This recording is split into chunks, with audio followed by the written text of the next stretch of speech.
Welcome back to another technical deep dive here in the debug zone. Today, we're tackling a big question and breaking it down with insights from other users. Hopefully, this clears up some misconceptions and helps you get the answer you need. So, buckle up, stay a little curious, and let's jump right in.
And that's a wrap.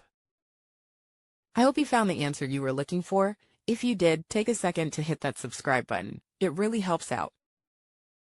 And let me know in the comments which solution worked best for you. See you next time in the debug zone.